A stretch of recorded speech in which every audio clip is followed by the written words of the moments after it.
Trump ने ਇਹ ਕਿਹਾ ਸੀ ਕਿ ਜਦੋਂ ਤੁਸੀਂ ਇਸ ਦੇ ਉੱਤੇ ਰਿਸਟ੍ਰਿਕਸ਼ਨਸ ਲਾਉਂਦੇ ਹੋ ਕਿ ਜੀ ਸਾਡੀ ਕੰਪਨੀ ਕੋਈ ਬਾਹਰ ਕਰਪਸ਼ਨ ਜਿਹੜਾ ਉਹ ਬ੍ਰਾਈਬ ਜਾਂ ਦੂਜੀ ਨਹੀਂ ਦੇ ਸਕਦੀ, ਤੁਸੀਂ ਅਮਰੀਕਨ ਕੰਪਨੀਆਂ ਦੇ ਅੱਗੇ ਵਧਣ ਦੇ ਰਸਤੇ ਦੇ ਉੱਤੇ ਰੁਕਾਵਟ ਬਣਦੇ ਹੋ ਕਿ ਉਹ ਖੁਸ਼ਹਾਲ ਨਹੀਂ ਹੋ ਸਕਦੀਆਂ। ਟਰੰਪ ਨੇ ਜਦੋਂ ਇਹ ਦਸਤਖਤ ਕੀਤੇ ਤਾਂ ਨਾਲ ਹੀ ਉਹਨੇ ਕਿਹਾ it's going to mean a lot more business for America. FCPA ਇਹ ਜਿਹੜਾ ਐਕਟ ਹੈ ਇਹਨੇ ਦੁਨੀਆ ਦੇ ਵਿੱਚ ਅਮਰੀਕਾ ਨੂੰ ਲੀਡਰ ਬਣਾਇਆ ਸੀ ਗਲੋਬਲ ਕਰਪਸ਼ਨ ਚੈੱਕ ਕਰਨ ਦੇ ਲਈ।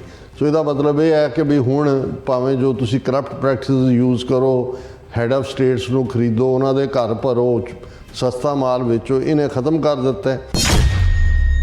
ਇਹ ਐਂਟੀ ਬ੍ਰਾਈਬਰੀ ਲਾਅ ਹੀ ਹੈ ਜਿਹਦੇ ਥੱਲੇ ਜਸਟਿਸ ਡਿਪਾਰਟਮੈਂਟ ਨੇ ਵੱਡੇ ਜਿਹੜੇ ਨੇ ਵੱਡੇ ਸ਼ੁਤਰਮੁਰਗ ਉਹਨਾਂ ਨੂੰ ਹੱਥ ਪਾਇਆ। ਜਿਵੇਂ ਇਨਵੈਸਟਮੈਂਟ ਬੈਂਕ ਗੋਲਡਮੈਨ ਸੈਚਸ ਨੂੰ ਮਲੇਸ਼ੀਆ ਦੀ ਵੈਲਥ ਨੂੰ ਲੁੱਟਣ ਦੇ ਲਈ ਦੋਸ਼ੀ ਪਾਇਆ ਗਿਆ ਸੀ। Adani group's eco corridor plan to counter China on PM Trump ਮੈਨੂੰ ਅਮਰੀਕਾ ਦੇ ਅਟਾਰਨੀ ਜਨਰਲ ਨੂੰ ਇਹ ਚਿੱਠੀ ਲਿਖੀ ਹੈ ਕਿ ਵੀ ਇਹ ਜਿਹੜੇ ਅਡਾਨੀ ਦੇ ਖਿਲਾਫ ਕੇਸ ਨੇ ਇਹ ਬਿਲਕੁਲ ਪਿਛਲੇ ਐਡਮਿਨਿਸਟ੍ਰੇਸ਼ਨ ਨੇ ਬਦਲਾਖੋਰੀ ਦੀ ਭਾਵਨਾ 'ਚ ਕਾਹਲੀ 'ਚ ਬਣਾਏ, ਇਹਨਾਂ ਨੂੰ ਵਾਪਸ ਲਿਆ ਜਾਏ। ਉਹਨਾਂ ਨੇ ਕਿਹਾ ਜੀ ਉੱਥੇ ਜੇ ਕਰਪਸ਼ਨ ਕੀਤੀ ਉਹਨੇ ਅਡਾਨੀ ਨੇ US ਇੰਟਰਸਟ ਨੂੰ ਕੀ ਫਰਕ ਪੈਂਦਾ ਸੀ। ਤੇ ਇਹ ਬਾਈਡਨ ਐਡਮਿਨਿਸਟ੍ਰੇਸ਼ਨ ਨੇ ਜਿਹੜਾ ਇਵੇਂ ਅਡਾਨੀ ਗਰੁੱਪ ਦੇ ਐਗਜ਼ੈਕਟਿਵ ਨੂੰ ਚਾਰਜ ਕਰਕੇ ਅਮਰੀਕਨ ਇੰਟਰਸਟ ਨੂੰ ਹਾਰਮ ਕੀਤਾ। ਅਟਾਰਨੀ ਜਨਰਲ ਨੂੰ ਕਿਹਾ ਕਿ ਵੀ ਇਹ ਸਾਰੇ ਨੂੰ ਬੰਦ ਕਰੋ, ਇਹ ਸਾਰੀ ਇਨਵੈਸਟੀਗੇਸ਼ਨ ਨੂੰ, ਔਰ ਇਹ ਕੇਸ ਵਾਪਸ ਲਓ। ਇਹ ਕੁਐਸਚਨੇਬਲ ਡਿਸੀਜਨ ਸੀ, ਇਨਟੋਲਰੇਬਲ ਹੈ and that jeopardizes relationship with close allies like India.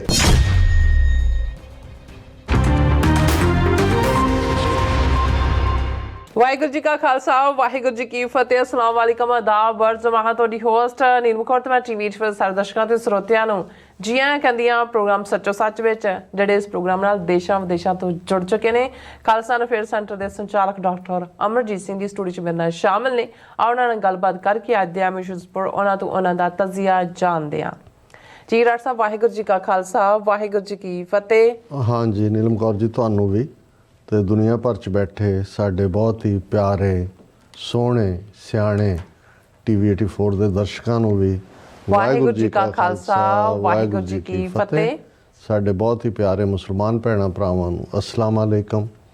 Ganga ਜਮਨੀ ਤਹਿਜ਼ੀਬ ਦੇ ਹਿੰਦੂ ਤਵੀਆਂ ਨੂੰ ਨਮੋ ਨਮੇ। ਜੀ ਡਾਕਟਰ ਸਾਹਿਬ, ਜੀਆਂ ਨੂੰ ਪ੍ਰੋਗਰਾਮ ਸੱਚੋ ਸੱਚ ਵਿੱਚ ਬਹੁਤ ਮਿਹਰਬਾਨੀ। ਜੀ ਡਾਕਟਰ ਸਾਹਿਬ, ਅੱਜ 11 ਫਰਵਰੀ 2025 30 ਮਾਘ ਨਾਨਕ ਸ਼ਾਹੀ ਸੰਮਤ 556 ਦਾ ਦਿਨ ਹੈ।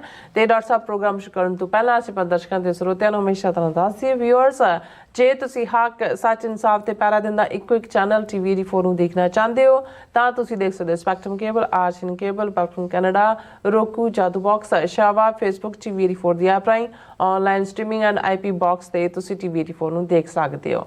ਵਿਊਅਰਸ, ਜੇ ਤੁਸੀਂ TV 84 ਆਡੀਓ ਪ੍ਰੋਗਰਾਮ ਸੱਚੋ ਸੱਚ ਨਾਲ ਫੇਸਬੁੱਕ ਰਾਹੀਂ ਜੁੜੇ ਹੋ ਤਾਂ ਇਸ ਨੂੰ ਵੱਧ ਤੋਂ ਵੱਧ ਲਾਈਕ ਕਰੋ ਤੇ ਸ਼ੇਅਰ ਕਰੋ ਅਤੇ ਨਾਲ ਹੀ YouTube ਤੇ ਸਬਸਕ੍ਰਾਈਬ ਵੀ ਕਰੋ। ਇਹ ਵੀ ਦੱਸ ਦਿਓ ਕਿ ਤੁਸੀਂ TV 84 ਦੀ ਐਪ ਨੂੰ ਐਂਡਰੋਇਡ ਐਂਡ ਐਪ ਸਟੋਰ ਤੇ ਡਾਊਨਲੋਡ ਕਰਕੇ ਜੋ TV 84 ਦੀ ਲਾਈਵ ਸਟ੍ਰੀਮ ਹੈ ਉਸ ਨੂੰ ਤੁਸੀਂ 24 ਆਵਰਸ ਦੇਖ ਸਕਦੇ ਹੋ। ਸੋ ਵਿਊਅਰਸ, ਪ੍ਰੋਗਰਾਮ ਦੀ ਸ਼ੁਰੂਆਤ ਕਰਨ ਜਾ ਰਹੇ ਹਾਂ ਔਰ ਅੱਜ ਦੀ ਪ੍ਰੋਗਰਾਮ ਦੀ ਸ਼ੁਰੂਆਤ ਜਿਸ ਤਰ੍ਹਾਂ ਆਪਾਂ ਹਮੇਸ਼ਾ ਕਰਦੇ ਹਾਂ ਸਪਾਂਸਰਸ਼ਿਪ ਦੇ ਵਾਲੇ ਨਾਲ ਕਿ ਅੱਜ ਦੇ ਪ੍ਰੋਗਰਾਮ ਸੱਚੋ ਸੱਚ ਨੂੰ ਸਪਾਂਸਰ ਕੀਤਾ ਗਿਆ ਹੈ ਡਾਲਸ ਟੈਕਸਸ ਤੋਂ ਸਰਦਾਰ ਗੋਵਿੰਦਰ ਸਿੰਘ ਜੋਰਾਵਾਲੂ। ਇਹਨਾਂ ਨੇ TV 84 ਦੀ ਸ਼ਲਾਘਾ ਕੀਤੀ ਹੈ ਔਰ ਖਾਲਿਸਤਾਨ ਦੀ ਪ੍ਰਾਪਤੀ ਲਈ ਜਿਹੜੀ ਹੈ ਅਰਦਾਸ ਕੀਤੀ ਹੈ। ਸੋ ਅੱਜ ਦੀ ਸਪਾਂਸਰਸ਼ਿਪ ਲਈ ਅਸੀਂ ਸਰਦਾਰ ਗੋਵਿੰਦਰ ਸਿੰਘ ਜੀ ਦਾ ਤਹਿ ਦਿਲ ਤੋਂ ਧੰਨਵਾਦ ਕਰ ਰਹੇ ਹਾਂ ਔਰ ਤੁਹਾਨੂੰ ਵੀ ਅਪੀਲ ਤੇ ਬੇਨਤੀ ਕਰਦੇ ਹਾਂ ਕਿ ਤੁਸੀਂ ਪ੍ਰੋਗਰਾਮ ਸੱਚੋ ਸੱਚ ਨੂੰ ਵੱਧ ਤੋਂ ਵੱਧ ਸਪਾਂਸਰ ਕਰੋ। ਸਪਾਂਸਰਸ਼ਿਪ ਲਈ ਤੁਸੀਂ ਸਾਨੂੰ ਕਾਲ ਕਰ ਸਕਦੇ ਹੋ ਸਾਡੇ ਫੋਨ ਨੰਬਰ ਤੇ 5166619184। ਸੇਮ ਨੰਬਰ ਤੇ WhatsApp ਕਰ ਸਕਦੇ ਹੋ। ਤੁਸੀਂ ਸਾਨੂੰ ਈਮੇਲ ਵੀ ਕਰ ਸਕਦੇ ਹੋ info@tv84.tv ਤੇ।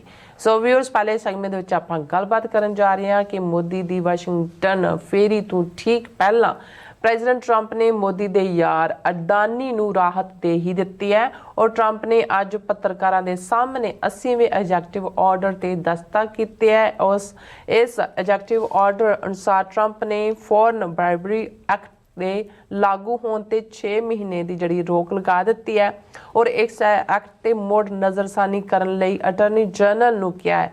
ਸੋ ਇਸ ਦਾ ਮਤਲਬ ਹੈ ਕਿ ਅਡਾਨੀਆਂ ਦੇ ਖਿਲਾਫ 250 ਮਿਲੀਅਨ ਡਾਲਰ ਦੀ ਜਿਹੜੀ ਰਿਸ਼ਵਤ ਦੇਣ ਤੇ ਵੀ ਦਾ ਜਿਹੜਾ ਅੰਤ ਹੋਵੇਗਾ। ਸੋ ਵੈਸੇ 6 ਕਾਂਗਰਸਮੈਨਾਂ ਨੇ ਵੀ ਅਡਾਨੀ ਦੇ ਖਿਲਾਫ ਜਿਹੜਾ ਕੇਸ ਖਤਮ ਕਰਨ ਲਈ ਅਟਾਰਨੀ ਜਨਰਲ ਨੂੰ ਪੱਤਰ ਲਿਖਿਆ। ਸੋ ਇਸ ਬਾਰੇ ਆਪਾਂ ਗੱਲਬਾਤ ਕਰਨ ਜਾ ਰਹੇ ਹਾਂ।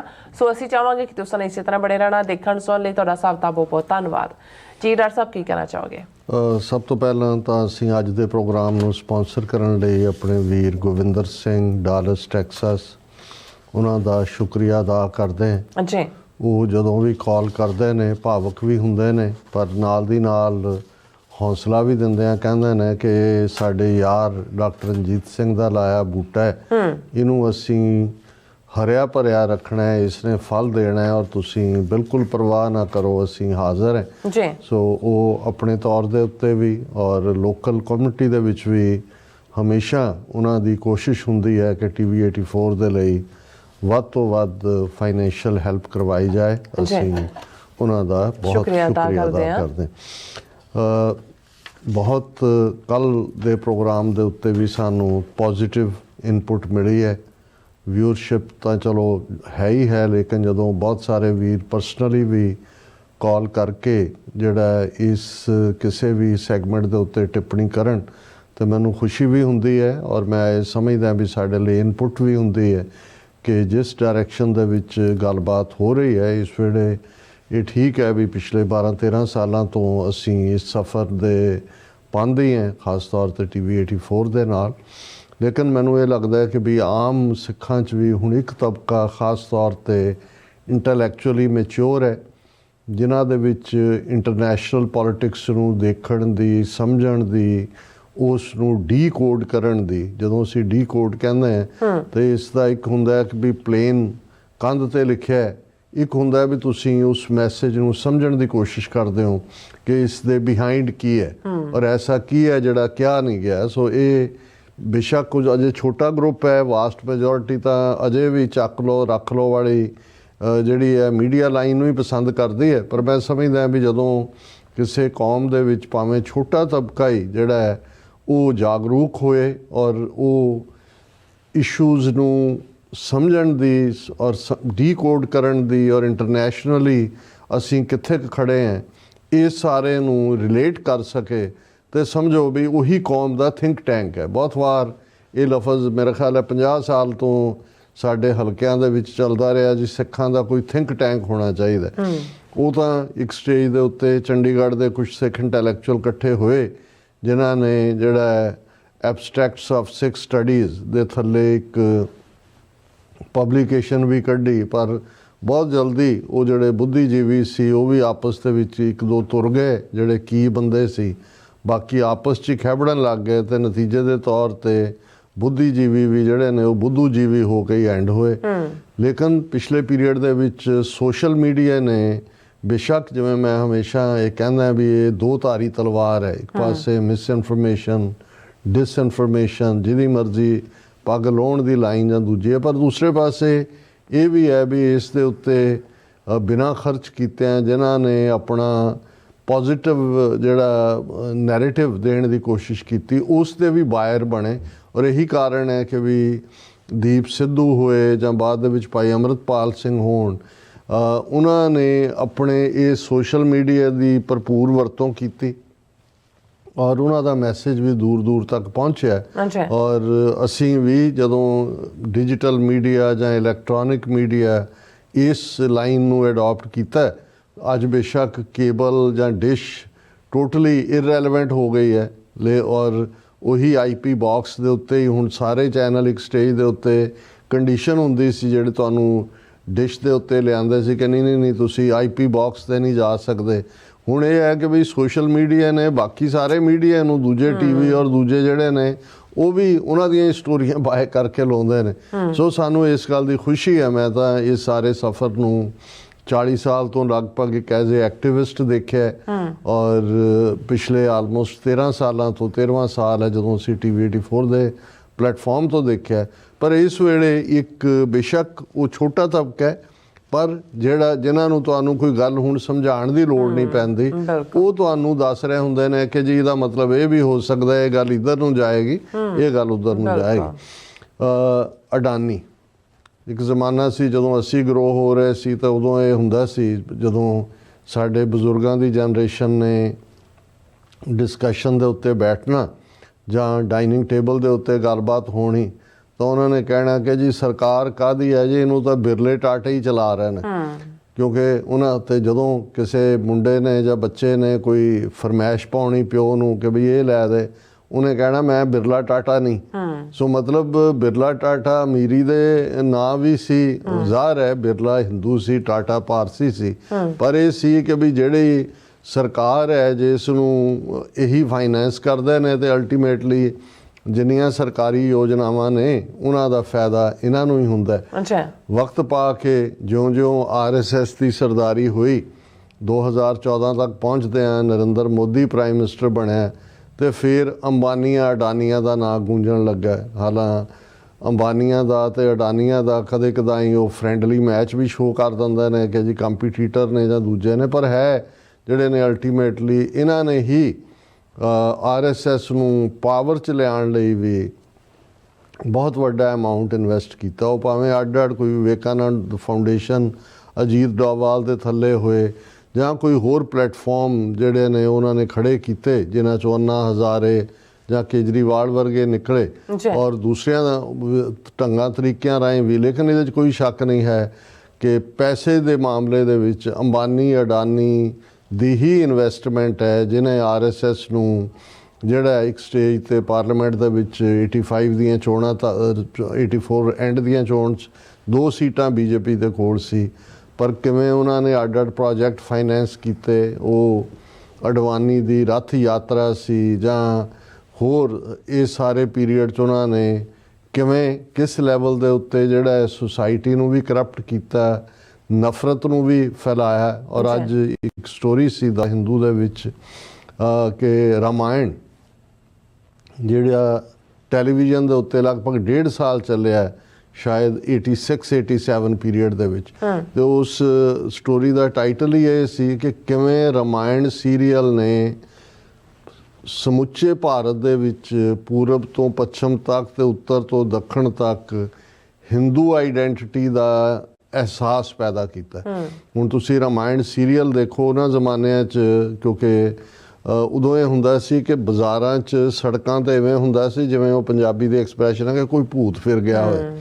ਛੋਟੇ ਛੋਟੇ ਬਲੈਕ ਐਂਡ ਵਾਈਟ ਹੀ ਬਹੁਤਿਆਂ ਦੇ ਕੋਲ TV ਸੀ ਤੇ ਘਰਾਂ ਦੇ ਉੱਤੇ ਦੂਸਰਿਆਂ ਦੇ ਸਭ ਬੰਦ ਹੁੰਦਾ ਸੀ।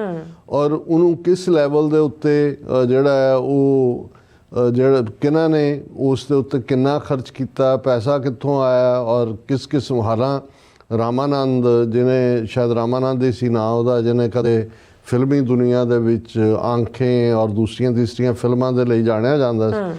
ਸੋ ਜਿਸ ਲੈਵਲ ਦੇ ਉੱਤੇ ਉਹਨਾਂ ਨੇ ਫਿਰ ਪਲੇਅਰ ਵੀ ਚੁਣੇ, ਕੋਈ ਦਾਰਾ ਸਿੰਘ ਜੋ ਉਹਨਾਂ ਜ਼ਮਾਨਿਆਂ 'ਚ ਜਿੱਥੇ ਭਲਵਾਨੀ ਦਾ ਫੀਲਡ ਸੀ ਤੇ ਇਹ ਹੁੰਦਾ ਸੀ ਕਿ ਜੀ ਤੂੰ ਕਿਹੜਾ ਦਾਰਾ ਸਿੰਘ ਹੈ, ਉਹਨੂੰ ਹਨੂਮਾਨ ਦੇ ਲਈ ਚੁਣਿਆ। ਕਿਵੇਂ ਪ੍ਰਵੀਨ ਕੁਮਾਰ ਇੱਕ ਜਿਹੜਾ ਡਿਸਕਸ ਥਰੋਅਰ ਸੀ, ਦੂਜਾ ਰਾਮ ਕਿੱਥੋਂ ਲਿਆਂਦਾ, ਰਾਵਣ ਕਿੱਥੋਂ ਲਿਆਂਦਾ, ਔਰ ਕਿਵੇਂ ਪ੍ਰੋਫੈਸ਼ਨਲੀ ਤਿਆਰ ਕਰਕੇ ਉਹਨਾਂ ਨੇ ਰਾਮਾਇਣ ਨੂੰ ਘਰ ਘਰ ਤੱਕ ਪਹੁੰਚਾਇਆ।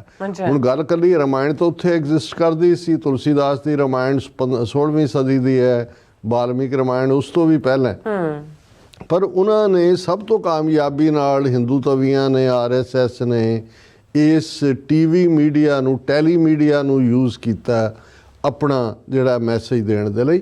ਔਰ ਫਿਰ ਅਸੀਂ ਦੇਖਦੇ ਹਾਂ ਵੀ ਇਹ ਕਿਸ ਲੈਵਲ ਤੱਕ ਲੈ ਕੇ ਗਏ। ਅੱਜ ਤੁਸੀਂ ਦੇਖੋਗੇ ਭਾਰਤ ਦੇ ਵਿੱਚ ਛਠ ਪੂਜਾ ਹੋਏ, ਚਲੋ ਦੀਵਾਲੀ ਦੁਸਹਿਰਾ ਤਾਂ ਪਹਿਲਾਂ ਤੋਂ ਹੀ ਸੈਲੀਬ੍ਰੇਟ ਹੁੰਦੇ ਸੀ, ਲੇਕਿਨ ਕੋਈ ਹਫਤਾ 2 ਹਫ਼ਤੇ ਐਸੇ ਨਹੀਂ ਜਾਂਦੇ ਜਿਹਦੇ 'ਚ ਕਿਸੇ ਦੇਵੀ ਕਿਸੇ ਦੇਵੇ ਦਾ ਕੋਈ ਦਿਨ ਨਾ ਹੋਏ। ਔਰ ਘਰਾਂ ਦੇ ਵਿੱਚ ਉਹਦੇ 'ਚ ਫਿਰ ਸਿੱਖ ਘਰ ਨੇ ਕਿ ਮੁਸਲਮਾਨਾਂ ਦੇ ਨੇ, ਉਹ ਵੀ ਸਾਰੇ, ਕਿਉਂਕਿ ਉਹੀ ਪ੍ਰਚਾਰ, ਉਹੀ ਮੀਡੀਆ, ਉਹੀ ਸਾਰਾ। ਔਰ ਮੈਨੂੰ ਯਾਦ ਹੈ ਕਿ ਜਦੋਂ ਪਹਿਲੀ ਹਕੂਮਤ ਵਾਜਪਾਈ ਦੀ ਬਣੀ ਉਸ ਪੀਰੀਅਡ 'ਚ ਉਹਨੇ RSS ਦੇ ਮੁਖੀ ਨੂੰ ਸੱਦਿਆ ਔਰ ਕਿਹਾ ਕਿ ਜੀ ਦੱਸੋ ਤੁਹਾਨੂੰ ਕਿਹੜੀਆਂ ਮਿਨਿਸਟਰੀਆਂ ਚਾਹੀਦੀਆਂ ਨੇ, ਵਜ਼ੀਰੀਆਂ ਦਈ ਹੈ। ਤਾਂ ਉਹਨਾਂ ਨੇ ਕਿਹਾ ਕਿ ਜੀ ਸਾਨੂੰ ਤੁਸੀਂ ਸਿਰਫ ਇਹ 2-3 ਦੇ ਦਿਓ। ਪਹਿਲੀ ਮੰਗੀ ਉਹਨਾਂ ਨੇ ਇਨਫੋਰਮੇਸ਼ਨ ਐਂਡ ਬ੍ਰੌਡਕਾਸਟਿੰਗ, ਦੂਰ ਜਿਹੜਾ ਸੰਚਾਰ ਔਰ ਜੋ ਵੀ ਉਹਨੂੰ ਕਹਿੰਦੇ ਨੇ ਦੂਰਦਰਸ਼ਨ ਜਿਹਦੇ ਥੱਲੇ ਆਉਂਦਾ ਸੀ। ਜੀ।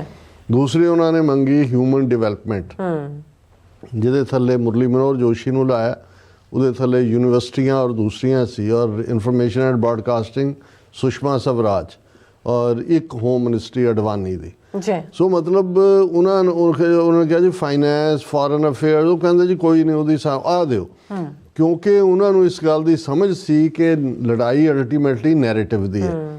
ਆਲਰੇਡੀ ਜਦੋਂ 86-87 ਚ ਰਾਮਾਇਣ ਵਾਲਾ ਸੀਰੀਅਲ ਆਇਆ, ਉਹ ਕਾਂਗਰਸ ਦਾ ਰੂਲ ਸੀ।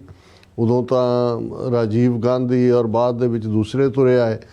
ਲੇਕਿਨ ਇਹਨਾਂ ਦਾ ਜਦੋਂ ਰੂਲ ਆਇਆ, ਫਿਰ ਅਸੀਂ ਦੇਖਦੇ ਹਾਂ ਵੀ ਇਹਨਾਂ ਨੇ ਕਿਸ ਕਾਮਯਾਬੀ ਦੇ ਨਾਲ ਨਫ਼ਰਤ ਫੈਲਾਉਣ ਨੂੰ ਉਹਦੇ 'ਚ ਆਈਡੈਂਟੀਟੀ ਖੜੀ ਕੀਤੀ ਕਿ ਵੀ ਜਿਵੇਂ ਰਾਮ ਭਾਰਤ ਦਾ ਜਿਹੜਾ ਉਹ ਰੱਬ ਹੈ, ਔਰ ਸਾਰੇ ਜਿਹੜੇ ਨੇ ਉਹਦੇ ਨਾਲ ਉਹਨੂੰ ਆਈਡੈਂਟੀਫਾਈ ਕਰਵਾਇਆ। ਉਹਦੇ 'ਚ ਇੰਟਰਸਟਿੰਗ ਹੀ ਇੰਨਾ ਕੁ ਸੀ, ਔਰ ਉਹਨੂੰ ਇਸ ਅੰਦਾਜ਼ ਦੇ ਵਿੱਚ ਫਿਲਮਾਇਆ ਗਿਆ। ਸੋ ਮੈਂ ਇਸ ਲਈ ਕਹਿ ਰਿਹਾ ਵੀ ਜਦੋਂ ਅਸੀਂ ਅੰਬਾਨੀ ਅਡਾਨੀ ਦਾ ਅੱਜ ਜ਼ਿਕਰ ਕਰਦੇ ਹਾਂ, ਭਾਵੇਂ ਕਿਸੇ ਕਾਂਟੈਕਸਟ ਵੀ ਕਰੀਏ, ਇਹ ਮਹਿਜ਼ ਇਹ ਨਹੀਂ ਹੈ ਕਿ ਜੀ ਮੋਦੀ ਨੂੰ ਫਾਈਨੈਂਸ ਕੀਤਾ ਜਾਂ ਚੋਣਾਂ ਜਿਤਾ ਦਿੱਤੀਆਂ ਜਾਂ ਦੂਜਾ। ਜੋ ਅਸੀਂ ਪੋਪ ਲੀਲਾ ਅੱਜ ਇਹਨਾਂ ਦੀ ਹਿੰਦੂਤਵੀਆਂ ਦੀ ਦੇਖ ਰਹੇ ਹਾਂ, ਇਸ ਦੇ ਪਿੱਛੇ ਇਹਨਾਂ ਦਾ ਜਿਹੜਾ ਹੈ ਉਹ ਪੈਸਾ ਵੀ, ਇਹਨਾਂ ਦੀ ਤਕਨੀਕ ਵੀ, ਇਹਨਾਂ ਦੇ ਐਕਸਪਰਟ ਵੀ, ਇਹਨਾਂ ਦੇ ਰਿਸੋਰਸ ਵੀ, ਇਹ ਸਾਰੇ ਹੀ ਨੇ। ਔਰ ਫਿਰ ਵੰਸ ਜਦੋਂ ਇਹਨਾਂ ਨੇ ਕੀਤਾ ਹੈ, ਤੇ ਜਿਨ੍ਹਾਂ ਦੇ ਕੋਲ ਪਾਵਰ ਹੈ ਮੋਦੀ ਦਾ, ਔਰ ਇਸ ਦੇ ਉੱਤੇ ਤਾਂ ਈਵਨ ਜਿਹੜੇ ਥੋੜ੍ਹੇ ਇੰਡੀਪੈਂਡੈਂਟ ਯੂਟਿਊਬਰ ਨੇ, ਥੋੜ੍ਹੇ ਬਹੁਤ ਪੈਟਰੀਓਟਿਜ਼ਮ ਜਾਂ ਇਮਾਨਦਾਰੀ ਰੱਖਦੇ ਨੇ, ਉਹਨਾਂ ਨੇ ਮੋਦੀ ਦੇ ਜਿੰਨੇ, ਕਿਉਂਕਿ ਮੋਦੀ ਅੱਜ ਤੱਕ ਭਾਰਤ ਦੇ ਇਹਨਾਂ 77-78 ਸਾਲਾਂ 'ਚ ਸਭ ਤੋਂ ਜ਼ਿਆਦਾ ਮੋਸਟ ਟਰੈਵਲਡ ਪ੍ਰਾਈਮ ਮਿਨਿਸਟਰ ਬਣ ਗਿਆ। ਉਹ ਰਹਿੰਦਾ ਹੀ ਨਹੀਂ। ਉਹਦੇ ਲਈ ਤਾਂ ਭਾਰਤ ਜਾਣਾ ਜਿਹੜਾ ਹੈ ਉਹ ਪ੍ਰਦੇਸ਼ ਜਾਣ ਵਾਂਗ ਹੁੰਦਾ, ਬਾਕੀ ਤਾਂ ਰਹਿੰਦਾ ਹੀ ਬਾਹਰ ਹੈ। ਔਰ ਉਹ ਇਕੱਲਾ ਐਵੇਂ ਨਹੀਂ ਹੈ ਕਿ ਵੀ ਉਹਨੂੰ ਕੈਮਰਿਆਂ ਦੇ ਸਾਹਮਣੇ ਜਾਂ ਦੂਜਾ ਹੋਣ ਦਾ ਆਪਣੀ ਪ੍ਰਮੋਸ਼ਨ ਹੀ ਚਾਹੁੰਦਾ। ਉਹਨਾਂ ਨੇ ਜਿਹੜੇ ਇੰਡੀਪੈਂਡੈਂਟ ਸੋਰਸ ਨੇ, ਉਹਨਾਂ ਨੇ ਇਹਦਾ ਪੂਰਾ ਖਾਕਾ ਕੱਢਿਆ ਹੋਇਆ ਕਿ ਕਿੱਥੇ ਜਾਣ ਤੋਂ ਬਾਅਦ ਮੋਦੀ ਜਦੋਂ ਗਿਆ ਤੇ ਅਡਾਨੀ ਦੇ ਨਾਲ ਸਮਝੌਤਾ ਹੋਇਆ, ਕਿਤੇ ਉਹਦਾ ਪਾਵਰ ਪ੍ਰੋਜੈਕਟ, ਕਿਤੇ ਸੋਲਰ ਪ੍ਰੋਜੈਕਟ, ਕਿਤੇ ਜਿਹੜਾ ਅੰਬਾਨੀਆਂ ਅਡਾਨੀਆਂ ਦੇ ਚੱਲਦੇ ਆ ਉਹਨਾਂ ਦੀਆਂ ਸਟੀਲ ਮਿਲਸ, ਜਾਂ ਆਸਟ੍ਰੇਲੀਆ ਦੇ ਨਾਲ ਕੋਲ ਡੀਲਸ, ਔਰ ਦੂਸਰਾ ਇਹ ਸਾਰਾ ਕਿਵੇਂ ਹੋਇਆ।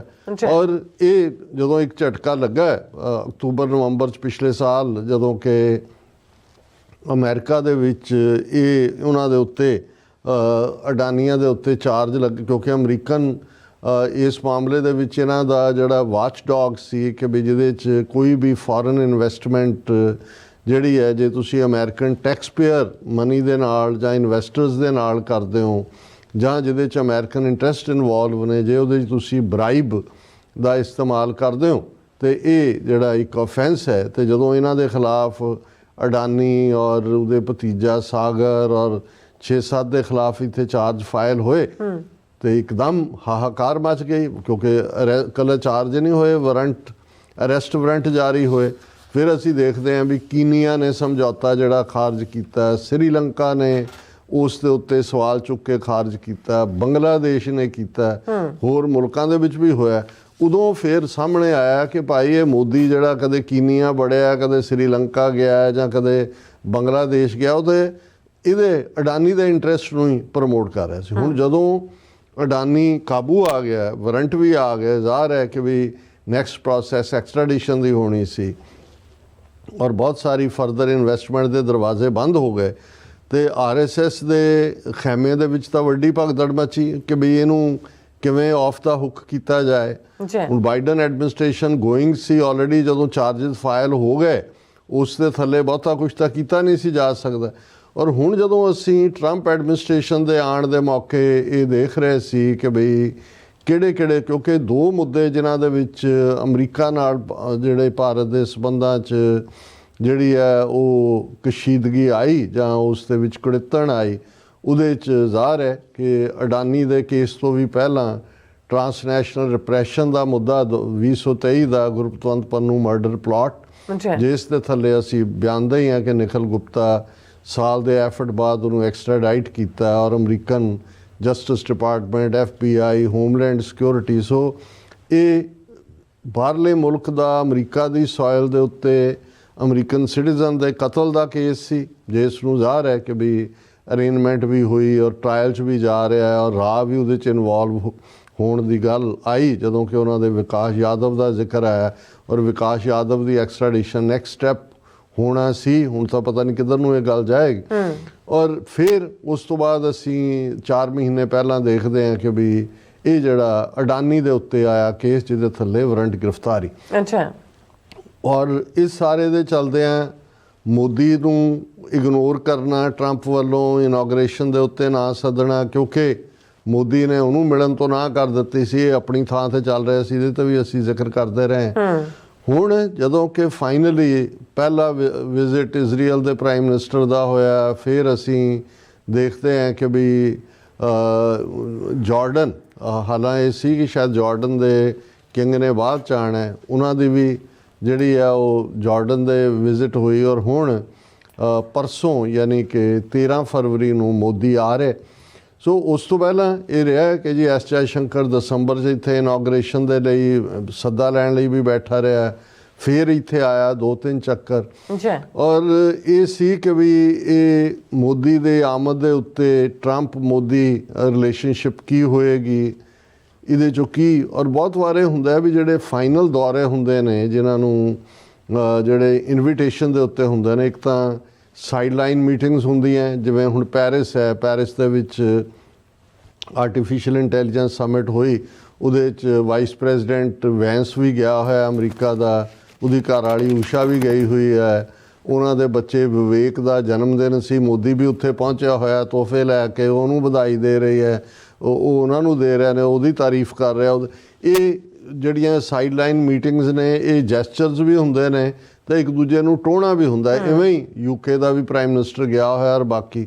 ਲੇਕਿਨ ਜਿਹੜੀ ਵਾਈਟ ਹਾਊਸ ਮੀਟਿੰਗਸ ਹੁੰਦੀਆਂ ਨੇ ਉਹਨਾਂ ਦਾ ਇੱਕ ਆਪਣਾ ਪ੍ਰੋਟੋਕੋਲ ਹੁੰਦਾ ਹੈ ਔਰ ਉਹਦੇ 'ਚ ਕਿਉਂਕਿ ਫਾਈਨਲ ਉਹਦੀ ਆਊਟਕਮ ਵੀ ਦੱਸਣੀ ਹੁੰਦੀ ਹੈ ਵੀ ਕੀ ਹੋਇਆ, ਸੋ ਉਹ ਡੀਲਸ ਪਹਿਲਾਂ ਸਟ੍ਰਾਈਕ ਹੋ ਜਾਂਦੀਆਂ ਨੇ। ਇਹ ਨਹੀਂ ਹੁੰਦਾ ਕਿ ਜੀ ਉਹ ਪ੍ਰਾਈਮ ਮਿਨਿਸਟਰ ਆਇਆ ਜਾਂ ਆਉਣ ਤੋਂ ਬਾਅਦ ਇਹ ਜਿਹੜਾ ਉਹਨਾਂ ਦਾ ਫੋਰਨ ਆਫਿਸ ਹੁੰਦਾ ਹੈ ਉਹ ਆਪਸ ਦੇ ਵਿੱਚ ਪਹਿਲਾਂ ਹੀ ਕਰ ਲੈਂਦੇ ਨੇ ਕਿ ਵੀ ਆਹ ਗੱਲਾਂ ਕਲੀਅਰ ਨੇ, ਤੇ ਜਿਹੜਾ ਕੋਈ ਕੰਟੈਂਸ਼ੀਅਸ ਇਸ਼ੂ ਹੁੰਦਾ ਹੈ ਉਹਨੂੰ ਫਿਰ ਬੈਕ ਬਰਨਰ 'ਤੇ ਰੱਖ ਦਿੰਦੇ ਨੇ। ਜਿਵੇਂ ਟ੍ਰੇਡ ਡੀਲਸ ਹੁੰਦੀਆਂ ਨੇ ਜਦੋਂ ਕਿ ਭਾਈ ਉਹਨੂੰ ਫਿਰ ਅਸੀਂ ਨਜ਼ਰਸਾਨੀ ਕਰਨੀ ਹੈ। ਸੋ ਪ੍ਰਭਾਵ ਉਹ ਦੋਨੋਂ ਹੀ ਧਿਰਾਂ ਇਹ ਦੇਣਾ ਚਾਹੁੰਦੀਆਂ ਹੁੰਦੀਆਂ ਨੇ ਕਿ ਜਿਹੜਾ ਦੌਰਾ ਹੈ ਉਹ ਬਹੁਤ ਸਫਲ ਰਿਹਾ। ਸੋ ਅਸੀਂ ਇਹ ਦੇਖ ਰਹੇ ਸੀ ਕਿ ਵੀ ਮੋਦੀ ਦੇ ਇਸ ਦੌਰੇ ਤੋਂ ਪਹਿਲਾਂ, ਕਿਉਂਕਿ ਜਿਵੇਂ ਉਹਨੇ ਬਜਟ ਦੇ ਵਿੱਚ ਸਾਰੀਆਂ ਟੈਰਿਫਸ ਜਿਹੜੀਆਂ ਲਾਉਂਦੇ ਸੀ ਅਮਰੀਕਨ ਪ੍ਰੋਡਕਟਸ 'ਤੇ, ਕੁਝ ਰਿਡਿਊਸ ਕੀਤੀਆਂ, ਕੁਝ ਖਤਮ ਕਰਨ ਤੱਕ ਗਏ, ਬਿਲਕੁਲ ਲੰਮੇ ਪੈ ਗਏ। ਜਿਹੜਾ ਇਲੀਗਲਸ ਦੇ ਉੱਤੇ ਟਰੰਪ ਦੀ ਪੋਜੀਸ਼ਨ ਹੈ ਉਸ ਦੇ ਮੁੱਦੇ ਦੇ ਉੱਤੇ ਵੀ ਹੱਥਕੜੀਆਂ ਔਰ ਬੀੜੀਆਂ 'ਚ ਜਕੜਿਆਂ ਨੂੰ ਐਕਸੈਪਟ ਕੀਤਾ, ਜਦੋਂ ਕਿ ਮੈਕਸੀਕੋ ਔਰ ਕੋਲੰਬੀਆ ਵਰਗਿਆਂ ਨੇ ਇਹਨਾਂ ਦੇ ਜਹਾਜ਼ ਵਾਪਸ ਭੇਜ ਕੇ ਆਪਣੇ ਜਹਾਜ਼ ਵਿੱਚ ਉਹ ਹਿਊਮਿਲੇਸ਼ਨ ਵੀ ਟੋਲਰੇਟ ਕੀਤੀ।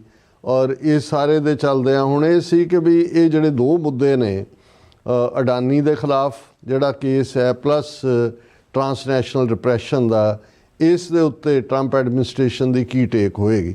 ਸੋ ਪਹਿਲੇ ਇਸ਼ੂ ਦੇ ਉੱਤੇ ਤਾਂ ਸਾਹਮਣੇ ਆ ਗਿਆ ਵੀ ਆਲਰੇਡੀ ਡੀਲ ਹੋ ਗਈ। ਔਰ ਅਸੀਂ ਕੱਲ੍ਹ ਬੇਸ਼ੱਕ ਬਲੂਮਬਰਗ ਦੇ ਹਵਾਲੇ ਨਾਲ ਇਹ ਗੱਲ ਕੀਤੀ ਸੀ, ਕਿਉਂਕਿ ਸਾਡੇ ਕੋਲ ਔਰ ਬਲੂਮਬਰਗ ਨੇ ਕਿਹਾ ਸੀ ਕਿ ਵੀ ਸਾਡੇ ਕੋਲ ਓਰੀਜਨਲ ਟੈਕਸਟ ਹੈ ਐਗਜ਼ੈਕਟਿਵ ਆਰਡਰ ਦਾ। ਔਰ ਅੱਜ ਜਦੋਂ ਅਸੀਂ ਇਹ ਖਬਰ ਦੇਖ ਰਹੇ ਹਾਂ ਔਰ ਇਸ ਨੂੰ ਡਿਸਕਸ ਕਰ ਰਹੇ ਹਾਂ ਕਿ ਆਲਰੇਡੀ ਜਿਹੜਾ 80ਵਾਂ ਐਗਜ਼ੈਕਟਿਵ ਆਰਡਰ ਟਰੰਪ ਨੇ ਸਾਈਨ ਕੀਤਾ ਹੈ ਰਿਪੋਰਟਰਸ ਦੀ ਪ੍ਰੈਜ਼ੈਂਸ ਦੇ ਵਿੱਚ, ਉਹਦੇ 'ਚ ਜਿਹੜਾ ਫੋਰਨ ਬਰਾਈਬਰੀ ਐਕਟ ਜਿਹਦੇ ਥੱਲੇ ਅਡਾਨੀਆਂ ਦੇ ਉੱਤੇ ਕੇਸ ਦਰਜ ਹੋਇਆ ਸੀ, ਉਸ ਦੇ ਉੱਤੇ 180 ਦਿਨਾਂ ਦੀ ਜਿਹੜੀ ਹੈ ਉਹ ਰੋਕ ਲਾ ਦਿੱਤੀ ਹੈ 6 ਮਹੀਨੇ ਦੀ। ਹੁਣ ਜਿਹੜਾ ਅਟਾਰਨੀ ਜਨਰਲ ਹੈ ਅਮਰੀਕਾ ਦਾ, ਉਹ ਤਾਂ ਨਵਾਂ ਅਟਾਰਨੀ ਜਨਰਲ ਟਰੰਪ ਦਾ ਨੋਮੀਨੀ ਹੈ।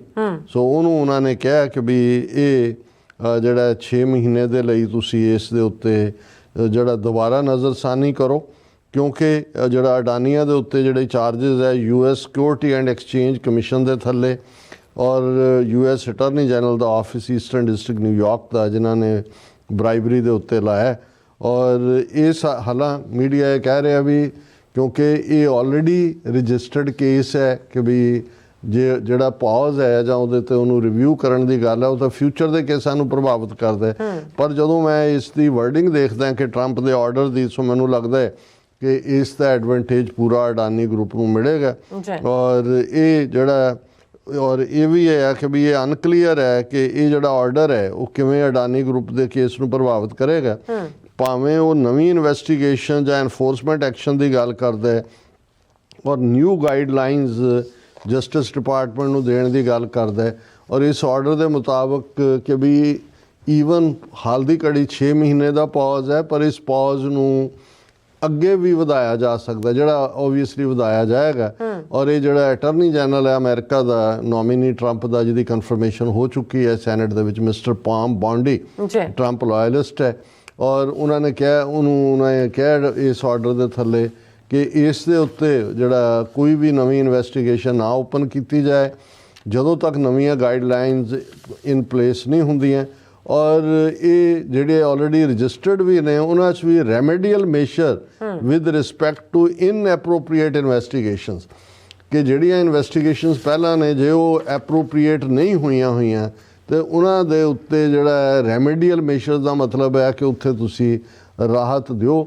ਔਰ ਇਹ ਜਿਹੜਾ ਇਹਦੇ ਖਿਲਾਫ ਅਡਾਨੀਆਂ ਦੇ ਕੇਸ ਹੈ ਉਹ FCPA ਜਿਹੜਾ ਲਾਅ ਹੈ ਫੋਰਨ ਇਹ ਕਰਪਸ਼ਨ ਵਾਲਾ, ਇਹਦੇ ਤੇ ਸੀ ਕਿ $250 ਮਿਲੀਅਨ ਦੀ ਇਹਨਾਂ ਨੇ ਰਿਸ਼ਵਤ ਦਿੱਤੀ 2020 ਤੋਂ 2024 ਤੱਕ। ਉਸ ਦੇ ਵਿੱਚ ਉਹਦਾ ਨੈਫਿਊ ਸਾਗਰ ਅਡਾਨੀ ਤੇ ਉਹਦਾ ਇੱਕ ਹੋਰ ਐਗਜ਼ੈਕਟਿਵ ਆਫਿਸਰ ਵਨੀਤ ਜੈਨ, ਔਰ ਇਹ ਉਹਨਾਂ ਨੇ ਚਾਰਜ ਕੀਤਾ conspiracy to commit wire fraud and securities fraud, ਕਿਉਂਕਿ ਅਮਰੀਕਨ ਇਨਵੈਸਟਰਸ ਦੀ ਇਹਨਾਂ ਦੀਆਂ ਕੰਪਨੀਆਂ ਦੇ ਵਿੱਚ ਮਨੀ ਲੱਗੀ ਹੋਈ ਹੈ।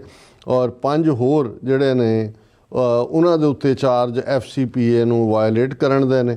ਔਰ ਇਹ ਜਿਹੜੀਆਂ 2 ਕੰਪਨੀਆਂ ਇਹ ਸਾਰੀ ਐਲੀਗੇਸ਼ਨ ਦਾ ਆਧਾਰ ਨੇ, ਉਹ ਨਿਊਯਾਰਕ ਸਟਾਕ ਐਕਸਚੇਂਜ 'ਚ ਇਹ ਸਾਰੇ ਪੀਰੀਅਡ ਦੇ ਵਿੱਚ ਡੀਲ ਕਰਦੀਆਂ ਰਹੀਆਂ।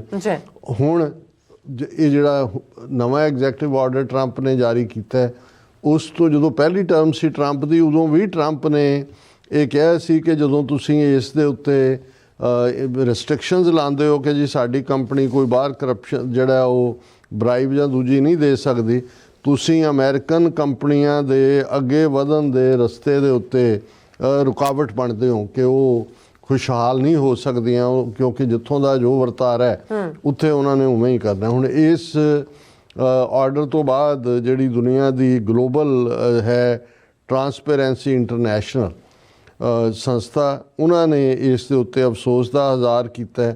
ਉਹਨਾਂ ਨੇ ਕਿਹਾ ਕਿ FCPA ਇਹ ਜਿਹੜਾ ਲਾਅ ਐਕਟ ਹੈ ਇਹਨੇ ਦੁਨੀਆ ਦੇ ਵਿੱਚ ਅਮਰੀਕਾ ਨੂੰ ਲੀਡਰ ਬਣਾਇਆ ਸੀ ਗਲੋਬਲ ਕਰਪਸ਼ਨ ਚੈੱਕ ਕਰਨ ਦੇ ਲਈ। ਸੋ ਇਹਦਾ ਮਤਲਬ ਇਹ ਹੈ ਕਿ ਵੀ ਹੁਣ ਭਾਵੇਂ ਜੋ ਤੁਸੀਂ ਕਰਪਟ ਪ੍ਰੈਕਟਿਸਿਸ ਯੂਜ਼ ਕਰੋ, ਹੈਡ ਆਫ ਸਟੇਟਸ ਨੂੰ ਖਰੀਦੋ, ਉਹਨਾਂ ਦੇ ਘਰ ਭਰੋ, ਸਸਤਾ ਮਾਲ ਵੇਚੋ, ਇਹਨੇ ਖ਼ਤਮ ਕਰ ਦਿੱਤਾ। ਉਹਨੇ ਕਿਹਾ ਵੀ ਇਹ ਟਰੰਪ ਦਾ ਜਿਹੜਾ ਐਗਜ਼ੈਕਟਿਵ ਆਰਡਰ ਹੈ ਇਹ that diminishes and could pave the way for completely eliminating the crown jewel in the US fight against global corruption। ਕਿ ਜਿਹੜਾ ਅਮਰੀਕਾ ਗਲੋਬਲ ਜੂਲ ਸੀ ਕਰਪਸ਼ਨ ਇੰਟਰਨੈਸ਼ਨਲੀ, ਉਹਦਾ ਰੁਤਬਾ ਜਿਹੜਾ ਖ਼ਤਮ ਹੋ ਗਿਆ, ਇਹ ਉਹਨਾਂ ਦੇ ਐਗਜ਼ੈਕਟਿਵ ਡਾਇਰੈਕਟਰ ਨੇ ਕਿਹਾ। ਔਰ ਉਹਨਾਂ ਨੇ ਕਿਹਾ ਕਿ ਵੀ ਇਹ ਐਂਟੀ ਬਰਾਈਬਰੀ ਲਾਅ ਹੀ ਹੈ ਜਿਹਦੇ ਥੱਲੇ ਜਸਟਿਸ ਡਿਪਾਰਟਮੈਂਟ ਨੇ ਵੱਡੇ ਜਿਹੜੇ ਨੇ ਵੱਡੇ ਸ਼ੁਤਰਮੁਰਗ ਉਹਨਾਂ ਨੂੰ ਹੱਥ ਪਾਇਆ, ਜਿਵੇਂ ਇਨਵੈਸਟਮੈਂਟ ਬੈਂਕ ਗੋਲਡਮੈਨ ਸੈਚਸ ਨੂੰ ਮਲੇਸ਼ੀਆ ਦੀ ਵੈਲਥ ਨੂੰ ਲੁੱਟਣ ਦੇ ਲਈ ਦੋਸ਼ੀ ਪਾਇਆ ਗਿਆ ਸੀ। ਔਰ ਇਹ ਸਾਰੇ ਦੇ ਚੱਲਦਿਆਂ ਜਿਹੜਾ ਹੁਣ ਟਰੰਪ ਨੇ ਜਦੋਂ ਇਹ ਦਸਤਖਤ ਕੀਤੇ ਤੇ ਨਾਲ ਹੀ ਉਹਨੇ ਕਿਹਾ it's going to mean a lot more business for America, ਕਿ ਹੁਣ ਸਾਡੇ ਕੋਲ ਬਹੁਤ ਬਿਜ਼ਨਸ ਆਏਗੀ। ਪਰ ਟਰਾਂਸਪੇਰੈਂਸੀ ਇੰਟਰਨੈਸ਼ਨਲ ਨੇ ਕਿਹਾ ਕਿ ਵੀ ਇਹ ਕਿੱਥੇ ਤਾਂ 2024 ਦੇ ਵਿੱਚ ਜਸਟਿਸ ਡਿਪਾਰਟਮੈਂਟ ਤੇ ਸਿਕਿਉਰਿਟੀ ਐਕਸਚੇਂਜ ਕਮਿਸ਼ਨ ਨੇ 26 ਇਸ ਕਿਸਮ ਦੇ ਐਕਸ਼ਨ, ਜਿਨ੍ਹਾਂ 'ਚ 31 ਕੰਪਨੀਆਂ ਜਿਹੜੀਆਂ ਨੇ ਉਹਨਾਂ ਦੇ ਉੱਤੇ ਇਨਵੈਸਟੀਗੇਸ਼ਨ ਚੱਲ ਰਹੀ ਸੀ, ਇਹ ਵਾਈਟ ਹਾਊਸ ਦੀ ਫੈਕਟ ਸ਼ੀਟ ਦੇ ਮੁਤਾਬਕ ਹੈ। ਉਹਨੇ ਕਿਹਾ ਵੀ ਇਹਨਾਂ ਸਾਰਿਆਂ ਦਾ ਬੇੜਾ ਗਰਕ ਹੋਏਗਾ। ਔਰ ਇਸ ਦੇ ਚੱਲਦਿਆਂ ਹੁਣ ਅਡਾਨੀਆਂ ਦੀ ਤਾਂ ਚੜ੍ਹ ਮਚੇਗੀ। ਔਰ ਨਾਲ ਦੀ ਨਾਲ ਗੌਤਮ ਅਡਾਨੀ ਨੇ ਇਸ ਦੇ ਉੱਤੇ ਤਾਂ ਕਮੈਂਟ ਨਹੀਂ ਕੀਤਾ, ਪਰ ਉਹਨੇ ਕਿਹਾ ਕਿ ਜੀ ਹੁਣ ਅਸੀਂ ਅਮਰੀਕਾ ਦੇ ਜਿਹੜੀ ਇੱਕ ਵੱਡਾ ਮੇਓ ਕਲੀਨਿਕ ਨੇ ਉਹਨਾਂ ਨਾਲ ਮਿਲ ਕੇ ਅਡਾਨੀ ਹੈਲਥ ਸਿਟੀ ਪਾਰਟਨਰਸ਼ਿਪ ਅਸੀਂ ਕਰ ਰਹੇ ਹਾਂ ਮੈਓ ਕਲੀਨਿਕ ਨਾਲ ਮਿਲ ਕੇ, ਔਰ ਅਹਿਮਦਾਬਾਦ ਔਰ ਮੁੰਬਈ ਦੇ ਵਿੱਚ ਹਜ਼ਾਰ ਬੈੱਡ ਦੇ ਹਸਪੀਟਲ ਅਸੀਂ ਬਣਾਵਾਂਗੇ, ਔਰ ਅਸੀਂ ਉਹਦੇ ਵਿੱਚ ਕਟਿੰਗ ਐਜ ਮੈਡੀਕਲ ਇਨੋਵੇਸ਼ਨ ਜਿਹਦੇ 'ਚ ਆਰਟੀਫਿਸ਼ੀਅਲ ਇੰਟੈਲੀਜੈਂਸ ਨਾਲ ਤਿਆਰ ਕੀਤੀ ਮੈਡੀਕਲ ਇਨੋਵੇਸ਼ਨ ਉਹ ਵੀ ਇਨਸਰਟ ਕਰਾਂਗੇ। ਔਰ ਇਹ this is beginning for A healthier stronger India, one campus at a time. ਇਸ ਦੇ ਨਾਲ ਅਸੀਂ ਇਹ ਵੀ ਦੇਖਦੇ ਹਾਂ ਕਿ ਵੀ ਇਹ ਅਡਾਨੀਆਂ ਨੂੰ ਜਿਹੜੀ ਰਾਹ ਦਿੱਤੀ ਹੈ, ਇਹ ਉਹਦੇ 'ਚ ਇੱਕ ਸਟੋਰੀ ਉਹ ਇਹ ਹੈ ਕਿ ਵੀ ਜਿਹੜਾ G20 ਮੀਟ ਦੇ ਵਿੱਚ ਦਿੱਲੀ 'ਚ ਫੈਸਲਾ ਹੋਇਆ ਸੀ ਕਿ ਇੱਕ ਕੋਰੀਡੋਰ ਬਣਾਇਆ ਜਾਏਗਾ India middle East Europe economical corridor ਜਿਹਨੂੰ ਕਿਹਾ ਗਿਆ ਸੀ, ਉਹ ਬਿਲਕੁਲ ਆਈਡੀਆ ਛੱਡਿਆ ਗਿਆ ਸੀ। ਪਰ ਇਹ ਸਟੋਰੀ ਜਿਹੜੀ ਉਹਨਾਂ ਦੇ NDTV ਔਰ ਦੂਸਰਿਆਂ ਦੀ ਹੈ ਕਿ Adani group's eco corridor plan to counter China on PM Trump ਮੈਨੂੰ ਕਿ ਵੀ ਇਹ ਆਪਸ ਦੇ ਵਿੱਚ ਜਿਹੜੀ ਗੱਲਬਾਤ ਹੋਣੀ ਹੈ ਵੀ ਸ਼ਾਇਦ ਬਹੁਤ ਸਾਰਾ ਪੈਸਾ ਇਹ ਜਿਹੜਾ India middle East Europe economical corridor ਹੈ, ਇਹ ਐਂਬੀਸ਼ੀਅਸ ਇਨਫਰਾਸਟ੍ਰਕਚਰ ਪ੍ਰੋਜੈਕਟ ਹੈ, ਔਰ ਇਸ ਦੇ ਇਹ ਚੀਨ ਦੇ ਬੈਲਟ ਐਂਡ ਰੋਡ ਇਨੀਸ਼ੀਏਟਿਵ ਨੂੰ ਕਾਊਂਟਰ ਕਰਨ ਲਈ ਹੈ। ਔਰ ਇਸ ਗੱਲ ਦੀਆਂ ਪੋਸੀਬਿਲਿਟੀਜ਼ ਨੇ ਕਿ ਅਡਾਨੀ ਔਰ ਚਾਈਨਾ ਨੇ ਤਾਂ $400 ਬਿਲੀਅਨ ਇਨਵੈਸਟ ਕੀਤਾ ਹੈ ਕਿ ਅਡਾਨੀ ਐਂਡ ਕੰਪਨੀ ਇਸ ਕੋਰੀਡੋਰ ਦੇ ਵਿੱਚ ਬਹੁਤ ਸਾਰੀ ਇਨਵੈਸਟਮੈਂਟ ਕਰੇ। ਔਰ ਮੇਰਾ ਖਿਆਲ ਹੈ ਕਿ ਜਿਹੜਾ ਟਰੰਪ ਨੂੰ ਇਨਵੈਸਟਮੈਂਟ ਚਾਹੀਦੀ ਹੈ ਵਿਦਨ ਅਮਰੀਕਾ ਵੀ ਆਲਰੇਡੀ ਅਡਾਨੀਆਂ ਨੇ ਕਿਹਾ ਸੀ ਜੀ ਅਸੀਂ $60 ਬਿਲੀਅਨ ਇਨਵੈਸਟ ਕਰਾਂਗੇ ਤਾਂ ਕਿ ਮੋਰ ਜੌਬ ਸ਼ੁੱਡ ਬੀ ਕ੍ਰੀਏਟਡ। ਤੇ ਜਿਵੇਂ ਟਰੰਪ ਨੇ ਸਾਊਦੀ ਅਰੇਬੀਆ ਨੂੰ ਕਿਹਾ ਜੀ $1 ਟ੍ਰਿਲੀਅਨ ਅਮਰੀਕਾ 'ਚ ਇਨਵੈਸਟ ਕਰੋ, ਅਡਾਨੀ ਇੱਥੇ ਵੀ ਕਰੇਗਾ। ਪਰ ਮੈਨੂੰ ਇਹ ਲੱਗਦਾ ਵੀ ਇਹ ਜਿਹੜਾ ਚਾਈਨਾ ਨੂੰ ਕਾਊਂਟਰ ਕਰਨ ਲਈ ਇਹ ਜਿਹੜਾ ਕੋਰੀਡੋਰ ਹੈ, ਔਰ ਇਹਦੇ ਨਾਲ ਜੇ ਤੁਸੀਂ ਟਰੰਪ ਦਾ ਗਜ਼ਾ ਦੇ ਉੱਤੇ ਉਹਦੀ ਟੇਕ ਦੇਖੋ ਜਿਹਦੇ 'ਚ ਉਹ ਕਹਿੰਦਾ ਕਿ ਵੀ ਅਸੀਂ ਇਹਨੂੰ ਲੈ ਲਾਂਗੇ ਔਰ ਇਹਨੂੰ ਅਸੀਂ ਜਿਹੜਾ ਉਹ ਇੱਕ ਟੂਰਿਸਟ ਸਪੌਟ ਬਣਾ ਦਿਆਂਗੇ ਵਰਲਡ। ਸੋ ਇਹ ਜੇ ਲੰਬੀ ਇਸ ਸਾਰੇ 'ਚ ਦੇਖੋ ਤਾਂ ਮੈਨੂੰ ਇਹ ਲੱਗਦਾ ਵੀ ਇਹ ਜਿਹੜੀ ਅਡਾਨੀਆਂ ਨੂੰ ਰਾਹਤ ਦਿੱਤੀ ਗਈ ਹੈ ਇਸ ਦੇ ਵਿੱਚ ਅਡਾਨੀਆਂ ਦੀ ਇਨਵੈਸਟਮੈਂਟ ਔਰ ਇਹ ਸਾਰੀ ਇਸ ਦਾ ਹਿੱਸਾ ਹੈ।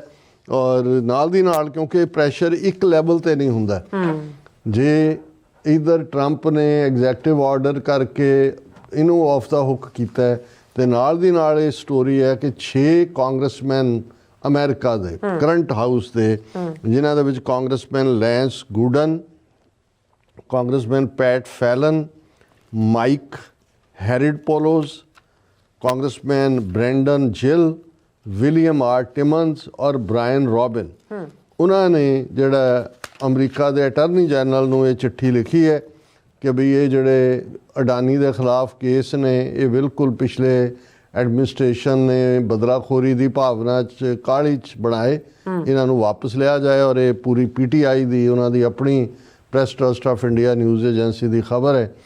6 US congressman write to new attorney general against Adani's indictment. ਔਰ ਉਹਨਾਂ ਨੇ ਕਿਹਾ ਕਿ instead of deferring the case to the appropriate Indian authorities, the Biden Department of Justice decided to push forward and indict Adani Group's executives without any real injury to US interest being present. ਉਹਨਾਂ ਨੇ ਕਿਹਾ ਜੀ ਉੱਥੇ ਜੇ corruption ਕੀਤੀ ਉਹਨੇ ਅਡਾਨੀ ਨੇ US interest ਨੂੰ ਕੀ ਫਰਕ ਪੈਂਦਾ ਸੀ। ਤੇ ਇਹ ਬਾਈਡਨ ਐਡਮਿਨਿਸਟ੍ਰੇਸ਼ਨ ਨੇ ਜਿਹੜਾ ਇਵੇਂ ਅਡਾਨੀ ਗਰੁੱਪ ਦੇ ਐਗਜ਼ੈਕਟਿਵਸ ਨੂੰ ਚਾਰਜ ਕਰਕੇ ਅਮਰੀਕਨ ਇੰਟਰਸਟ ਨੂੰ ਹਾਰਮ ਕੀਤਾ ਔਰ ਇਸ ਸਾਰੇ ਨੂੰ ਜਿਹੜਾ ਹੈ ਇਹਨਾਂ ਨੇ ਅਟਾਰਨੀ ਜਨਰਲ ਨੂੰ ਕਿਹਾ ਕਿ ਵੀ ਇਹ ਸਾਰੇ ਨੂੰ ਬੰਦ ਕਰੋ, ਇਹ ਸਾਰੀ ਇਨਵੈਸਟੀਗੇਸ਼ਨ ਨੂੰ, ਔਰ ਇਹ ਕੇਸ ਵਾਪਸ ਲਓ। ਇਹ ਕੁਐਸਚਨੇਬਲ ਡਿਸੀਜਨ ਸੀ, ਇਨਟੋਲਰੇਬਲ ਹੈ। ਦਿਸ ਵਾਸ ਜਿਹੜਾ ਇਸ ਦੀ ਹਕੀਕਤ ਅਮਰੀਕਨਾਂ ਨੂੰ ਨਹੀਂ ਦੱਸੀ ਗਈ ਔਰ ਇਹ ਸੈਲੈਕਟਿਵ ਜਿਹੜੀ ਪਰਸੂਇੰਗ ਆਫ ਦਾ ਕੇਸਿਸ ਹੈ ਅਮਰੀਕਨ ਇੰਟਰਸਟ ਦੇ ਖਿਲਾਫ ਹੈ, ਅਮਰੀਕਨ ਬਿਜ਼ਨਸ ਇੰਟਰਸਟ ਦੇ ਖਿਲਾਫ ਹੈ, and that jeopardizes relationship with close allies like India। ਔਰ ਇੰਡੀਆ ਅਮਰੀਕਾ ਰਿਲੇਸ਼ਨਸ ਦੇ ਵਿੱਚ ਇਹ ਇੱਕ ਵੱਡੀ ਰੁਕਾਵਟ ਬਣਿਆ ਔਰ ਇਹ ਅਮਰੀਕਾ ਔਰ ਇੰਡੀਆ ਇਹ share mutual interest appreciation president Trump ਔਰ ਮੋਦੀ ਦੀ ਬੋਨ ਹੋਮੀ ਹੈ ਔਰ ਉਹਨਾਂ 'ਚ ਪੋਟੈਂਸ਼ੀਅਲ ਹੈ ਇਹਨਾਂ ਦੋਨਾਂ ਮੁਲਕਾਂ 'ਚ ਅੱਗੇ ਵਧਣ ਦਾ ਔਰ ਈਵਨ ਮਿਲਟਰੀ ਸੁਪਰ ਪਾਵਰ ਔਰ 2 economic and military super powers ਨੇ US ਔਰ ਅਮਰੀਕਾ ਔਰ ਇਹ ਸਾਰੇ ਨੂੰ ਜਿਹੜਾ ਖਤਮ। ਸੋ ਅਸੀਂ ਸਮਝਦੇ ਹਾਂ ਕਿ ਵੀ ਇਹ ਇਸ ਨੂੰ ਜੇ ਕੱਲ੍ਹ ਨੂੰ ਮੋਦੀ ਜਦੋਂ ਵਾਪਸ ਜਾਏਗਾ ਮਿਲ ਕੇ ਤੇ ਇਹ ਬਹੁਤ ਵੱਡੀ ਉਹਨਾਂ ਦੀ ਕਾਮਯਾਬੀ ਹੈ ਕਿ ਮੁਲਕ ਦਾ ਇੰਟਰਸਟ ਤਾਂ ਵੇਚਿਆ, ਟੈਰਿਫ ਵੀ ਸਾਰੇ ਖਤਮ ਕੀਤੇ, ਔਰ ਲੇਕਿਨ ਅਮਰੀਕਾ ਨੂੰ ਇਹ ਕਿੱਥੇ ਲੈ ਕੇ ਜਾਏਗਾ। ਉਹ ਠੀਕ ਕਿਹਾ ਟਰਾਂਸਪੇਰੈਂਸੀ ਇੰਟਰਨੈਸ਼ਨਲ ਨੇ ਕਿ ਜਿਹੜਾ ਅਮਰੀਕਾ ਜੂਲ ਸੀ ਦੁਨੀਆ ਦੇ ਵਿੱਚ ਕਿ ਕਾਰਪੋਰੇਟ ਸੈਕਟਰ ਦੇ ਵਿੱਚ ਕਰਪਸ਼ਨ ਨੂੰ ਕਿਵੇਂ ਚੈੱਕ ਕਰਨਾ ਹੈ, ਇਹ ਉਸ ਤੋਂ ਜਿਹੜੀ ਹੈ ਉਹ ਢੱਕਣ ਚੁੱਕ ਦਿੱਤਾ ਹੈ ਬਿਲਕੁਲ ਕਿ ਭਾਈ ਭਰ ਕੇ ਨਹਾਓ ਇਹ ਸਾਰੇ ਕਰਪਸ਼ਨ ਦੇ ਖੂਹ ਦੇ ਵਿੱਚ, ਔਰ ਡੁਬਕੀਆਂ ਲਾਓ ਔਰ ਖਾਓ ਤੇ ਖਵਾਓ। ਜਿਵੇਂ ਸਾਡੇ ਤਾਂ ਮੁਲਕਾਂ 'ਚ ਪਹਿਲਾਂ ਹੀ ਕਹਿੰਦੇ, ਉਹ ਕਹਿੰਦਾ ਜੀ ਖਾਤਾ ਹੈ, ਕਹਿੰਦਾ ਖਾਤਾ ਹੈ ਤਾਂ ਲਗਾਤਾ ਵੀ ਤਾਂ ਹੈ। ਹੁਣ ਇੱਥੇ ਇਹੀ ਹੋ ਗਿਆ ਵੀ ਖਾਓ ਵੀ ਤੇ ਨਹਾਓ ਵੀ ਤੇ ਲਾਓ ਵੀ। ਜੀ ਡਾਕਟਰ ਸਾਹਿਬ ਤੁਹਾਡਾ ਬਹੁਤ ਬਹੁਤ ਸ਼ੁਕਰੀਆ। ਸੋ ਇੱਥੇ ਲੈਣੇ ਬ੍ਰੇਕ, ਔਰ ਬ੍ਰੇਕ ਤੇ ਜਾਣ ਤੋਂ ਪਹਿਲਾਂ ਅਸੀਂ ਆਪਣੇ ਦਰਸ਼ਕਾਂ ਦੇ ਸਰੋਤਿਆਂ ਨੂੰ ਅਪੀਲ ਤੇ ਬੇਨਤੀ ਕਰਦੀ ਹੈ ਵਿਊਅਰਸ, ਜਿਸ ਤਰ੍ਹਾਂ ਕਿ ਤੁਸੀਂ ਜਾਣਦੇ ਹੋ ਕਿ TV 84 ਹੱਕ ਸੱਚ ਇਨਸਾਫ ਦੀ ਆਵਾਜ਼ ਬੁਲੰਦ ਕਰ ਰਿਹਾ ਹੈ। ਇਹ ਆਵਾਜ਼ ਤੁਹਾਡੇ ਪਿਆਰ ਸਦਕਾ, ਤੁਹਾਡੇ ਵਿਸ਼ਵਾਸ ਸਦਕਾ, ਤੁਹਾਡੇ ਡੋਨੇਸ਼ਨ ਸਦਕਾ ਹੀ ਹੋ ਸਕਦੀ ਹੈ। ਸੋ ਅਸੀਂ ਚਾਹਾਂਗੇ ਕਿ ਤੁਸੀਂ TV 84 ਦੀ ਚੜ੍ਹਦੀ ਕਲਾ ਲਈ ਵੱਧ ਤੋਂ ਵੱਧ ਡੋਨੇਟ ਕਰੋ। ਡੋਨੇਟ ਕਰਨ ਲਈ ਸਾਡੀ ਵੈਬਸਾਈਟ TV84.tv ਤੇ ਜਾ ਕੇ ਪੇਪਲ ਦੀ ਵਰਤੋਂ ਕਰਕੇ ਵਨ ਟਾਈਮ ਡੋਨੇਟ ਕਰ ਸਕਦੇ ਹੋ, ਮੰਥਲੀ ਡੋਨੇਟ ਵੀ ਕਰ ਸਕਦੇ ਹੋ। ਤੁਸੀਂ TV 84 ਦੇ ਨਾਮ ਤੇ ਚੈੱਕ ਬਣਾ ਕੇ ਸਾਨੂੰ ਮੇਲ ਵੀ ਕਰ ਸਕਦੇ ਹੋ ਸਾਡੇ ਇਸ ਪਤੇ ਤੇ 36-01 37th Avenue, Long Island City, New York 11101 USA, ਜਾਂ ਫਿਰ ਤੁਸੀਂ ਸਾਨੂੰ ਫੋਨ ਰਾਹੀਂ ਵੀ ਸੰਪਰਕ ਕਰ ਸਕਦੇ ਹੋ 5166191984। ਤੁਸੀਂ ਸਾਨੂੰ ਈਮੇਲ ਵੀ ਕਰ ਸਕਦੇ ਹੋ info@tv84.tv ਤੇ। ਅਸੀਂ ਤੁਹਾਡੇ ਤਹਿ ਦਿਲ ਤੋਂ ਸ਼ੁਕਰਗੁਜ਼ਾਰ ਹੋਵਾਂਗੇ। ਸੋ ਇੱਥੇ ਲੈਣੇ ਬ੍ਰੇਕ। ਵਿਊਅਰਸ ਤੁਸੀਂ ਇਸੇ ਤਰ੍ਹਾਂ ਬੜੇ ਰਹਿਣਾ। ਮਿਲਦੇ ਹਾਂ ਆਫਟਰ ਦਿਸ ਸ਼ਾਰਟ ਬ੍ਰੇਕ।